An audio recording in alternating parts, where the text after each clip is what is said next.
Are you fucking deaf bastard? The whole world recognizes the British Bobby. But society has changed a lot since he was invented in 1829. He still walks out unarmed, with whistle, notebook and truncheon tucked out of sight. But he walks in a violent world. And although he now has a powerful technology to back him up, he still works alone, wedged between the law and society's demands. Everyone recognizes the British Bobby, but how many people know him? Liverpool is a typical industrial seaport city, and the Liverpool Police are typical of a British big city police force. 2,300 police range an area of 50 square miles, attending to the demands of 750,000 people. And they've always given their police a tough time. For Liverpool was immensely rich, and men came here to get rich. But disappointment, poverty, and a long tradition of violence have turned the atmosphere sour. All crimes have increased.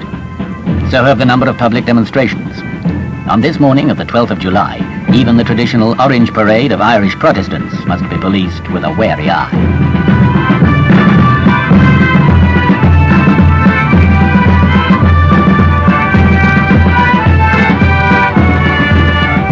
The man who holds the balance between the law and men's demands, in charge of Liverpool's 2,300 police, is Chief Constable Horton. 40 years in the service, his post is beyond any political interference. Well, traditionally, of course, the police are non-political, and the last thing that I ever want to do is to get involved in a political situation, because politics and police work don't really mix. I'm a firm believer in that. But unemployment, bad housing, no facilities for recreation, all these make police problems. Houses take time to build. They take a lot of money. Employment has got to be found. You know, we're in a difficult employment situation at this very moment. All this leaves young people wandering about with nothing really on their mind. And idle hands, in my experience, make mischief. So that politics do cause police problems. And we're the only people that they can attack and make it known that they are displeased with this political situation.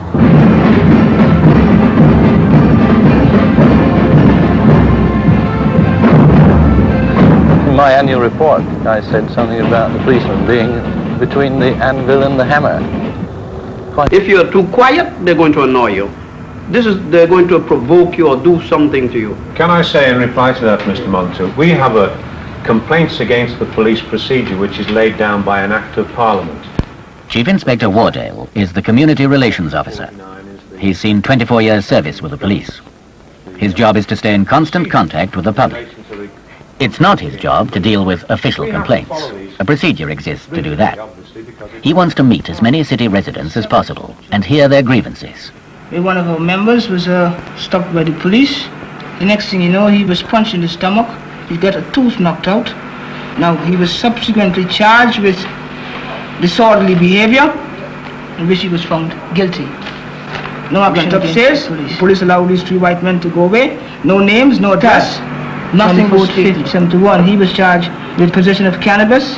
That was tried to the Crown Court, and his case was dismissed. The director has advised that there is insufficient evidence to justify criminal proceedings against any of the officers concerned. It's a much hackneyed word. I've used it before. You might be tired of hearing it. But communication is the answer. I think you would agree to our problems. All kinds of people from all walks of life, all different colours, entertain prejudices about the other group. It goes from street to street in some neighbourhoods. One street dislikes the people in the next street. It happens in families. They distrust anyone outside their own families. You break this down by communicating.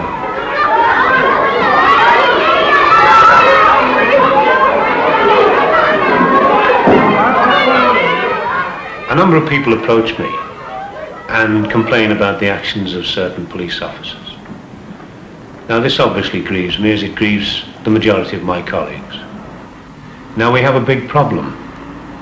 We have to recruit from the human race.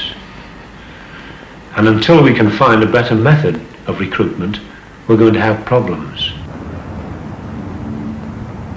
I'm sure that many people suspect the motives of the police when they pursue this community relations policy. But this is no gimmick. This is a genuine attempt to communicate with the public, and in doing so, enable the police officer to see the influence that he can wield in the community, the part that he can play in removing many of the difficulties which the community as a whole experience. I am the full-time community relations officer, but the most important community relations officer is, of course, the man on the beat.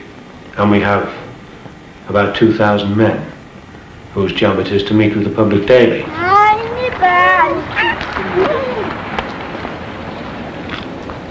Constable Holmes leaves for work. He's 35 and he's done 11 years with the police. The way Constable Holmes does his job is crucial to relations between the police and the public. The idea is not just to project a good image, but to invite the public to come back at us, to enable the police officer to see what influence he can bring to the society in which he lives or operates. A lot has been spoken about the sort of environment or the sort of background that produces the kind of people we have to deal with. The social conditions which produce this kind of person obviously have to be eliminated. And we have a part to play in this. But we feel the major role is to be played by other people such as the social services, the government as a whole. For the moment, the police officer still has the criminal element to deal with. He still has to contain the present situation in order to preserve law and order, and in order to protect the majority.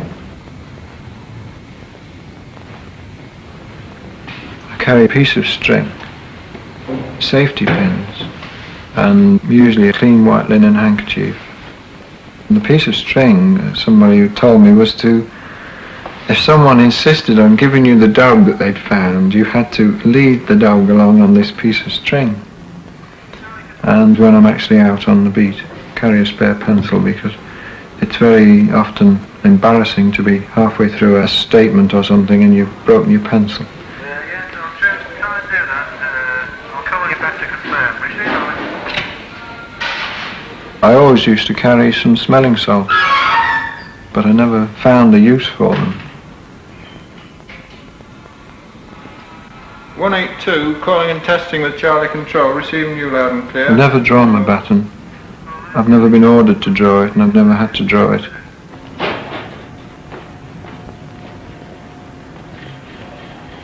I pamper my feet, because they are my livelihood, really. And I insist on having comfortable footwear and warm footwear. Constable Holmes sets out to walk his beat. It's the toughest community in Liverpool, with soaring rates for violent crime and juvenile delinquency. Holmes knows the beat intimately. It's his, and no man-made hardware could do his job. He can spot strangers, he can make contact with kids. You being good? Hey? My main concern is to maintain a contact with people. Having a heyday today, aren't I? You're another one. Put that out of sight. Charlie Control, Charlie X-ray. If somebody wants to pinch your purse, it's easy, isn't it? Gone all shy. When a person gets to know a particular police officer, they do tend to look to that officer for guidance and help, but to actually go and chat to somebody and while they're chatting say, oh, by the way, will you let me see your driving license? You know, they would look down upon you as saying, well, you're not a very nice policeman to know. The neighbourhood would generally go indoors when you walk down their street, which is the thing that mustn't happen, really, and Bobby's walking about. He wants to see people as well as people wanting to see him. Is that your dinner? Hey? In 1971, over 2,000 children were cautioned for crime. That's an increase in a year of 64%. It's a terrible state out here, isn't it? Dreadful, isn't it? You're having a lot of trouble with these children. It's been like a bedlam with them, but it's a lot quieter now. Yes, Yeah, they can't do much more damage now, can they? Which street was it from? Well over half the crimes committed by Liverpool children are theft and burglary. You've been in trouble for this before too? Scared. What do you use to open the meter with? Put in the sink. What did you put in the top? Matchstick and press it in. You put the matchstick in the top, Yeah. so the money would drop down off the meter. How old are you? 8. How old are you? 11. Just give me the money. Once caught, the young offenders will be taken home and then dealt with by a specialised branch of the police force under Chief Inspector Wardale. At all costs, the Liverpool police want to keep children out of court and out of criminal records. A police juvenile liaison officer will step between the child and the prosecutor, and in consultation with parents, school teachers and social workers, the JLO will decide how best to deal with the child. Constable Taylor is a JLO. He works in the same division as Constable Holmes.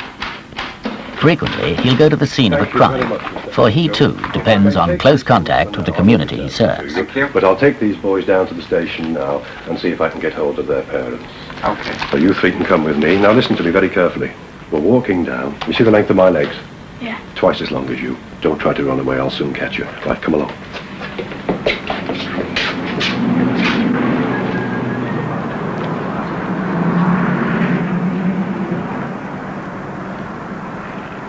Stand up straight.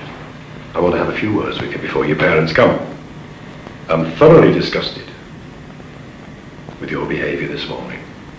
Not only have you been pinching from the shops, but you're truanting from school as well. And you, taking your little brother with you.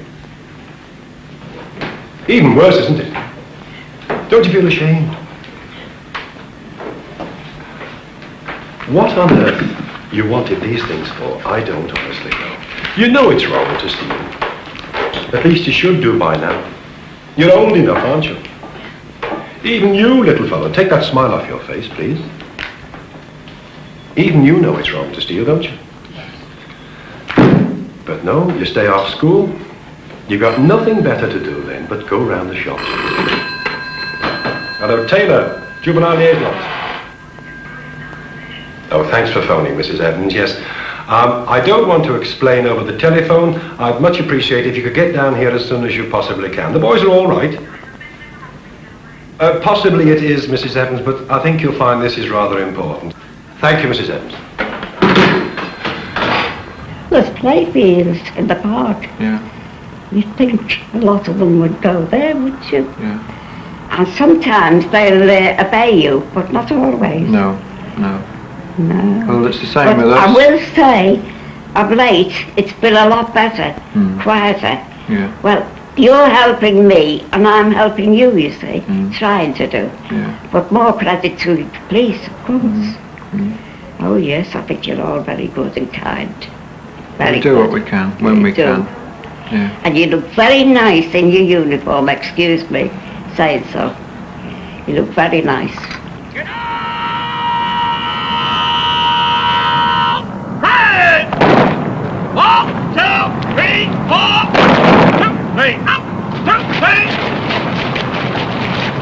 Come on, get your dressing and stand still. Hey! Stop! Chief Superintendent Stone is in charge of the largest national police training centre just outside Liverpool. There are 8 others across Britain. Police recruits receive 13 weeks training here before they're sent back to their local forces. Stand past the intermediate classes, the remainder. Stand up! Please! Any policeman in any part of Britain will quote from the same law books, so the police provide a standardised education for all recruits. But they're concerned about the low educational standards of most of them, and are trying to devise more specialised training to prepare them for the changing world outside. I would like to think that we have, at any one time, a cross-section of society. From graduates to people who left school at the age of 15 or 16 with no academic qualifications at all. Very good. And we have to try to melt them together and achieve a standard, which we do. I think they want security, they want a career with promotion prospects, and they also want to make a contribution to society. It's this last quality, I think, which is most important, because the constable in this country is an individual, and he has the powers to arrest a person. And this is a power which should never be exercised without a great deal of thought and consideration. And because of this, you know, the training throughout the 13 weeks here is based on this responsibility to the society of the constable. Every policeman must start at the bottom. Constable Bravin is 26. He's been with the police 13 months. He's one of the university graduates in the force. I have a Bachelor of Science in Botany and Zoology and a PhD as a result of the 3 years research work.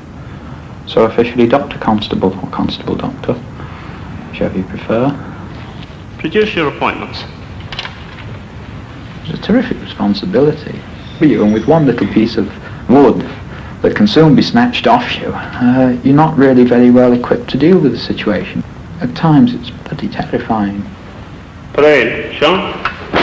But having a gun wouldn't really help an awful lot. If they had 3 guns to your 1 gun, then you're still as badly armed. I'm sure if we had guns, everyone else would soon acquire guns, and that we'd end up somewhere along the lines of America. It can be dangerous. It can be dangerous if you're chasing someone. Perhaps it's foolish to go after them. Perhaps we shouldn't bother, but instinctively you want to catch them if you can catch them. You'll break the arm, mate. He didn't do anything, leave him alone.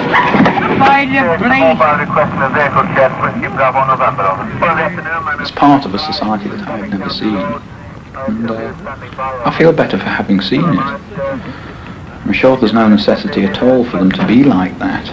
The squalor and the filth, which is totally unnecessary, I had never imagined that there were people like that. You lose your faith in the goodness of human nature. I was at school just up the road from, that would be about 10 years ago now. And of course all of it was built up then. None of these vast open spaces of dereliction, but they're all being grassed over now and changing. Excuse me.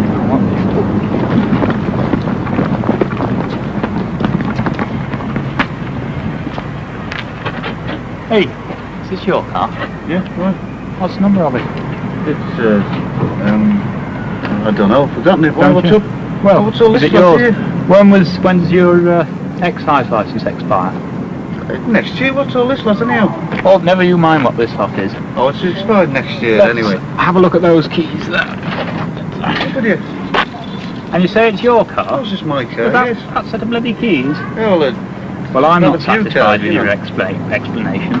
You're not obliged to say anything unless you wish to do so, but what you say may be put into writing and given in evidence. I hope so, I'm yeah. arresting you for the attempted theft of this motor Yes, car, all right, yeah. and you're staying in that car till transport arrives. Have you got that? You're trying to get out, no? No, you'll stay there. 179 to Alpha.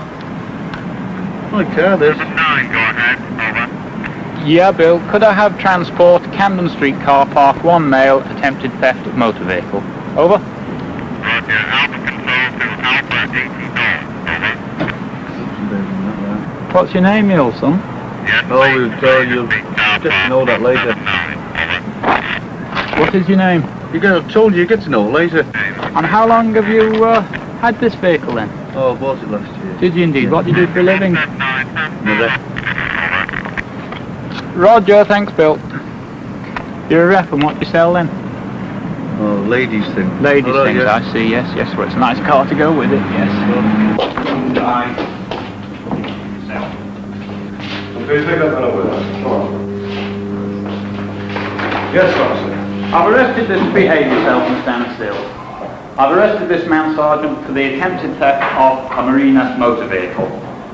And at 1:05 I was in Fraser Street when I saw this man fumbling with car keys, trying to get into the motor vehicle, BLV 645K. He got into the vehicle and attempted to start it, and was having difficulty. I went up to him and asked him was it his vehicle, and he replied yes. I asked him to give me the number of the vehicle, which he was unable to do. I asked him when the vehicle excise licence expired, and he was unable to give me the correct answer. I saw those keys in the ignition, and I was then satisfied that this man was attempting to steal the vehicle. With the keys on? I cautioned him and told him that I was arresting him for the attempted theft of the vehicle, and he said, "You must be joking." You've heard what the officer said? No. Anything to say about it? No. Search this for me. Sarge, that car's registered to a Mrs. Wilkinson in Manchester.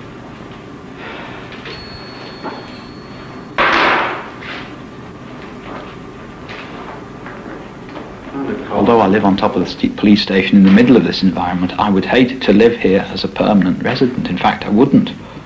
The younger elements now that are responsible for most of the offences, it really isn't their fault. They've been brought up to do it by their parents. They just don't see it as wrong. They don't see any harm in stealing a car.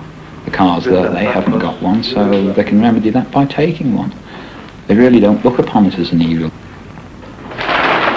We haven't really got time to go about the social aspects of altering their customs one way or the other. We've just got to try and stop their customs from interfering with the customs of the more conservative members that are, in a sense, paying for us and want us there.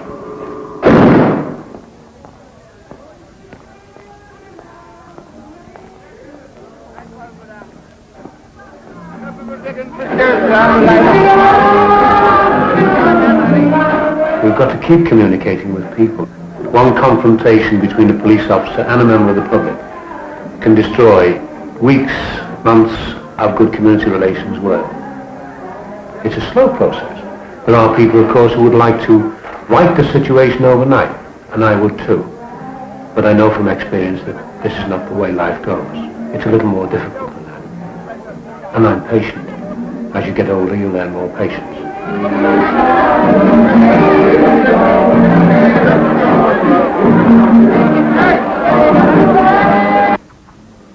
Liverpool has always given its police a tough time. All crimes show an increase. Chief Inspector, Motor Control. Right, yes, Mr. Gill. Yes, that's quite so. The body of a young woman was found at 8:30 a.m. this morning in Rodney Street. We are treating it as a case of murder. Attacks on private individuals in the street have increased in a year by 9%. Attacks on cashiers inside their premises have increased by 85%.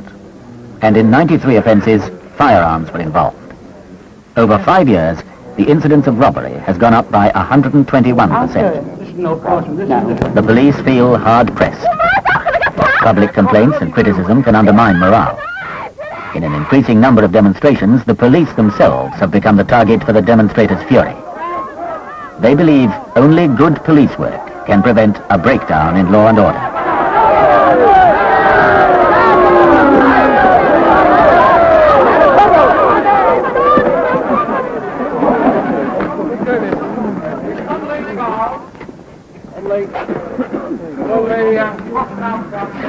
I just have your attention now. Now you've had a taste of what a hostile crowd can do. Fortunately for the police close cordon, we managed successfully this time. And unless we keep the methods that we have now, the methods we're learning today, and improve on them, which I hope we will, it's going to be a very, very difficult job in the future. As we anticipate these agitators, these strikes, rioters are going to go even worse. But you must remember, whether your helmet goes for a Burton, whether you get kneed in the groin, you must still hang on to your close cordon. Still keep your arms linked. And most of all, keep your temper. In 1971, 419 Liverpool policemen were attacked and wounded. In 1 year, that is an increase of 21%. In my annual report, I said something about the policeman being between the anvil and the hammer. I think better sense will prevail eventually. And I can see that the only way to do this positively is for this greater contact with people, telling them what you are doing and why you're doing it, giving them an interest in the achievement. I have a lot of faith in the police force. I have a lot of faith in policemen. We've got problems, of course we've got problems. But I'm optimistic about the future.